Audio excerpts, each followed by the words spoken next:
नमस्कार दोस्तों, मैं सुमित कुमार अपने YouTube channel wifi study point में आपका एक बार फिर स्वागत करता हूं। दोस्तों, जैसा कि हमारी क्लास चल रही है इकोनॉमिक्स और मार्केटिंग के बारे में, जो कि मैं मल्टीपल चॉइस क्वेश्चन को बता रहा हूं, जिसे आपको सिर्फ रटना है, क्योंकि अभी टाइम बिल्कुल भी नहीं बची है। सिर्फ आपको हमारे बताए हुए जो भी क्वेश्चन है सिर्फ आप इसे रट जाएँ। पार्ट 1 मैंने कल 15 अगस्त को बता दिया और आज इसकी दूसरी क्लास चल रही है। तो चलिए हम वीडियो को स्टार्ट करते हैं। दोस्तों, वीडियो स्टार्ट करने से पहले अगर आपने हमारे चैनल को अभी तक सब्सक्राइब नहीं किए हैं तो चैनल को प्लीज़ सब्सक्राइब कर लें। तो चलिए दोस्तों, आज के हम क्वेश्चन को स्टार्ट करते हैं। तो हमारा पहला क्वेश्चन है, विनिवेश से आप क्या समझते हैं, यानी what do you mean by this investment. तो इसका राइट आंसर हो जाएगा ऑप्शन बी, सार्वजनिक क्षेत्र के उद्यमों द्वारा अपनी इक्विटी का कुछ हिस्सा जनता को बेचकर निजीकरण को विनिवेश के रूप में जाना जाता है। तो ये क्या कहलाता है, दिस इन्वेस्टमेंट, यानी इसका राइट आंसर हो जाएगा ऑप्शन बी। बढ़ते हैं अपने नेक्स्ट क्वेश्चन की तरफ। दोस्तों, मैंने पहले ही आपको बता दिया है कि मैंने एक्सप्लेनेशन भी दे दिया है, लेकिन मैं आपको एक्सप्लेनेशन नहीं बताऊंगा, क्योंकि एक्सप्लेनेशन बताने में बैठा तो फिर ये क्लास बहुत लंबी हो जाएगी, जिससे आप लोगों को बोरिंग फील होगी। तो मैं सिर्फ आपको इसकी राइट आंसर बताते जाऊंगा। हमारा नेक्स्ट क्वेश्चन है, डिजिटल मार्केटिंग में सीपीए का अर्थ क्या है, यानी सीपीए का फुल फॉर्म यहाँ पूछा जा रहा है। तो इसका आंसर क्या हो जाएगा, कॉस्ट पर एक्विजिशन, यानी लागत प्रति अधिग्रहण। इसका राइट आंसर हो जाएगा ऑप्शन डी। हमारा नेक्स्ट क्वेश्चन है, देखिए ये सीपीए जो है इसका एक फार्मूला है, इस फार्मूला को आप ध्यान से पढ़ लीजिएगा, क्योंकि एग्जाम में आपसे फार्मूला भी पूछ सकता है। बढ़ते अपने अगले क्वेश्चन की तरफ। हाँ, नेक्स्ट क्वेश्चन है, राजकोषीय नीति से क्या तात्पर्य है, यानी fiscal policy refers to what. तो ये related to government revenue and expenditure policy of the government, यानी सरकार के राजस्व और व्यय नीति से संबंधित रखता है। क्या रखता है, ये राजकोषीय नीति, यानी इसका आंसर हो जाएगा ऑप्शन डी। बढ़ते हैं अपने अगले क्वेश्चन की तरफ। हमारा नेक्स्ट क्वेश्चन है, अक्सर खबरों में रहने वाले हेलीकॉप्टर मनी क्या कहलाता है। तो ये हेलीकॉप्टर मनी क्या होता है, तो ये बड़ी मात्रा में पैसा छापना और इसे जनता में वितरित करना होता है। तो ये क्या कहलाता है, हेलीकॉप्टर मनी, यानी इसका राइट आंसर हो जाएगा option A, printing a large some of money and distributing into the public. बढ़ते अपने अगले क्वेश्चन की तरफ। हाँ, नेक्स्ट क्वेश्चन है, इनसे क्या एक मार्केटिंग रणनीति है जिसमें एक कंपनी प्रत्येक उत्पाद को एक अलग ब्रांड नाम देती है। तो ये क्या नाम देती है, तो ये इंडिविजुअल ब्रांडिंग नाम देती है, यानी व्यक्तिगत ब्रांडिंग, यानी इसका राइट आंसर हो जाएगा ऑप्शन बी। आप लोगों ने अगर प्रीवियस क्वेश्चन देखा होगा तो उसमें प्रीवियस ईयर में ये अम्ब्रेला ब्रांडिंग से क्वेश्चन पूछी गई थी। तो जाहिर सी बात है, जो नेक्स्ट ईयर प्रीवियस ईयर में पूछी गई है वो आगे नहीं पूछी जाएगी, यानी ये क्वेश्चन आपके लिए बहुत ही इम्पोर्टेंट हो सकती है। तो इसे आप ध्यान से देख लीजिएगा। बढ़ते अपने अगले क्वेश्चन की तरफ। मार्केटिंग क्या है जिसमें मार्केटिंग के सूत्रबद्ध पक्ष और प्रबंधन पक्ष के बीच निरंतर तनाव रहता है। तो वो कौन सा है, तो इसका राइट आंसर हो जाएगा ऑप्शन सी, यानी आर्ट और साइंस दोनों, यानी कला और विज्ञान दोनों, जिसमें मार्केटिंग के सूत्रबद्ध पक्ष और प्रबंधन के बीच निरंतर तनाव रहता है। बढ़ते अपने अगले क्वेश्चन की तरफ। यदि कंपनी की बिक्री धीमी हो जाती है और लाभ का स्तर बंद या गिर जाता है तो कंपनी किस स्तर पर पहुंच जाती है। तो ये किस स्तर पर पहुंच जाती है, तो ये डिक्लाइन हो जाती है, यानी गिरावट के स्तर पर पहुंच जाती है, यानी इसका राइट आंसर हो जाएगा ऑप्शन बी। नेक्स्ट क्वेश्चन है, उत्पाद और सेवा का मार्केटिंग जिसमें कोई मौद्रिक लाभ कमाने का इरादा नहीं होता है, तो वो क्या कहलाता है। तो वो नॉन प्रॉफिट मार्केटिंग कहलाता है, यानी गैर लाभ मार्केटिंग, यानी इसका राइट आंसर होगा ऑप्शन डी। बढ़ते अपने अगले क्वेश्चन की तरफ। किसी विशेष आर्थिक गतिविधियों को प्रोत्साहित करने के लिए एक सरकारी एजेंसी या निजी निकाय द्वारा दी गई राशि क्या है।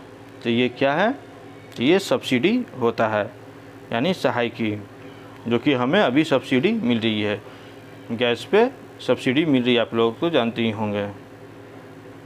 बढ़ते अपने नेक्स्ट क्वेश्चन की तरफ। डैश एक मार्केटिंग अवधारणा है जो स्थापित पूरे बाजार को समान स्वाद, मांग और वरीयता वाले उपभोक्ताओं को छोटे उपसमूह में विभाजित करती है। तो क्या कहलाती है वो? तो वो मार्केटिंग सेगमेंटेशन यानी बाजार विभाजन कहलाती है। यानी इसका राइट आंसर ऑप्शन बी। बढ़ते अपने अगले क्वेश्चन की तरफ।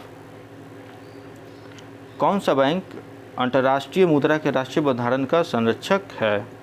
तो ये तो आप लोगों को पता ही होगा, ये हमारा RBI है। यानी इसका राइट आंसर ऑप्शन सी, यानी बैंकों का बैंक।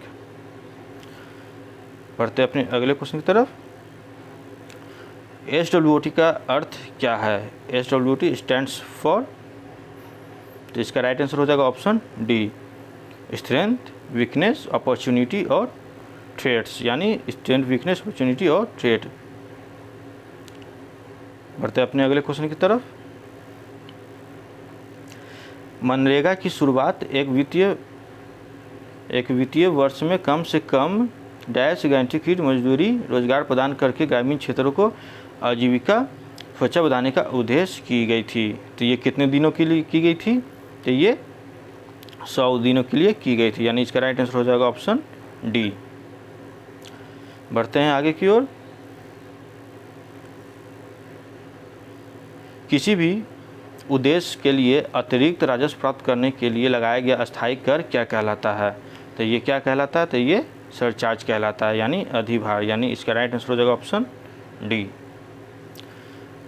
हमारा नेक्स्ट क्वेश्चन है, कौन सा कर का भुगतान कंपनियों द्वारा उनके अर्जित राजस्व से किया जाता है? तो ये कौन सा कर है?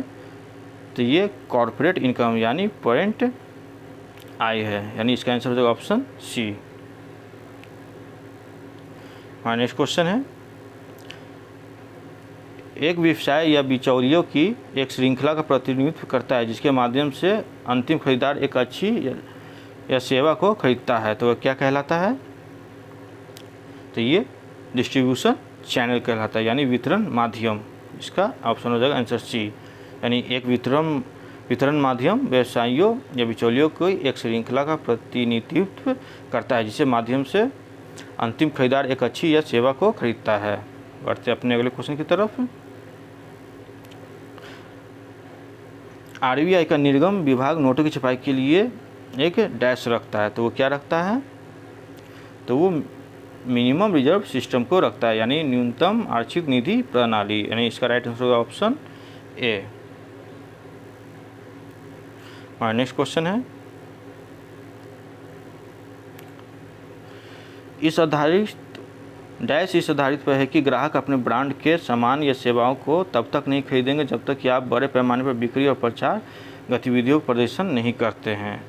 तो क्या नहीं करते? वो सेलिंग कॉन्सेप्ट यानी बिक्री का अवधारणा। जब तक आप सेलिंग कॉन्सेप्ट नहीं बताएंगे तब तक कोई भी खरीदार आपके सामान को नहीं खरीदेंगे। बढ़ते अपने अगले क्वेश्चन की तरफ।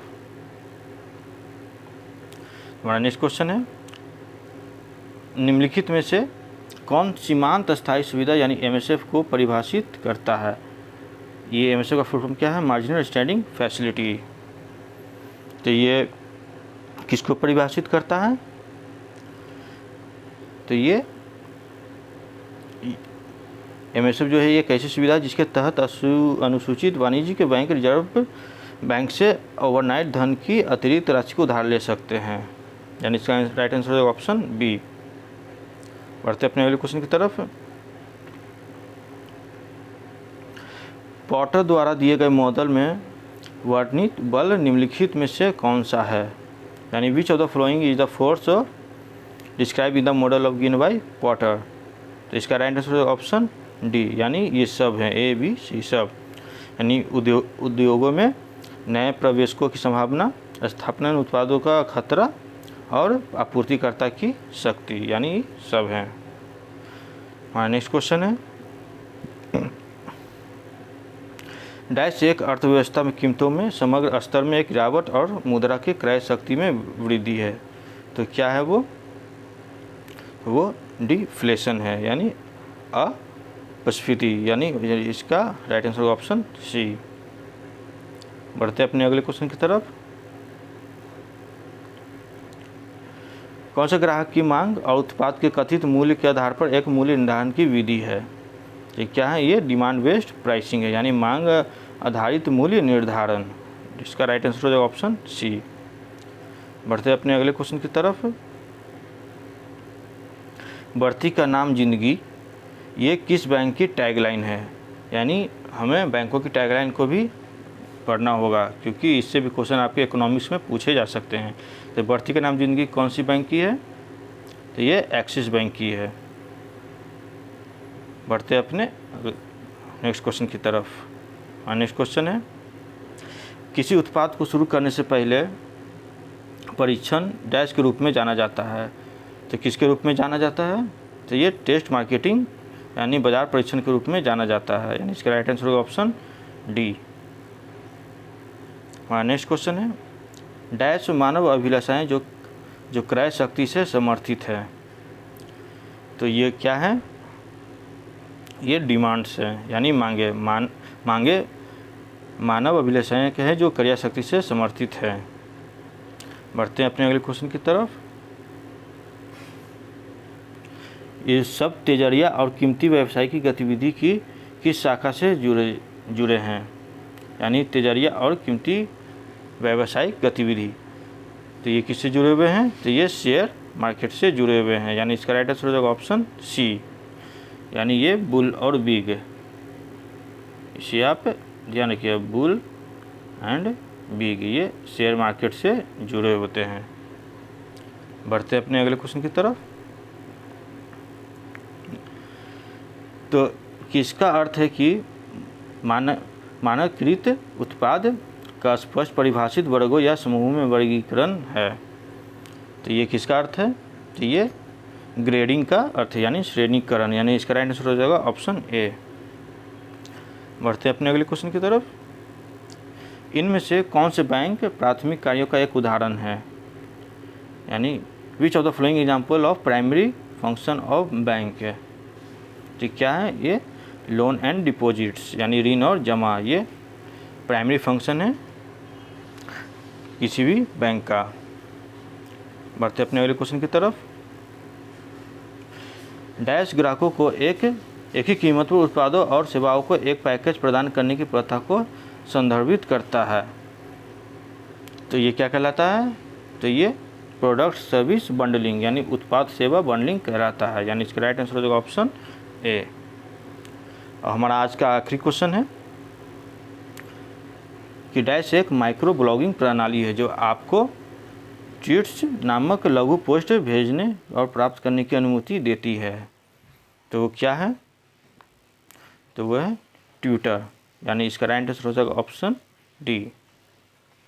तो दोस्तों, ये थे हमारे आज के टॉप 30 क्वेश्चन जो कि आपके इकोनॉमिक्स और मार्केटिंग के लिए बहुत ही इंपॉर्टेंट है। अब मैंने पहले ही आपको कहा कि आपको इसे सिर्फ रट लेना है, इतना ही आपके लिए बहुत ही काफ़ी होगा। आई होप दोस्तों वीडियो आपको पसंद आएगी और ये इसी तरह ये कंटिन्यू चलती रहेगी। तो दोस्तों वीडियो अगर अच्छी लगी हो तो प्लीज़ वीडियो को लाइक करें, और दोस्तों अगर आपने हमारे चैनल को अभी तक सब्सक्राइब नहीं किए हैं तो प्लीज़ चैनल को सब्सक्राइब कर लें। थैंक यू दोस्तों, नमस्कार।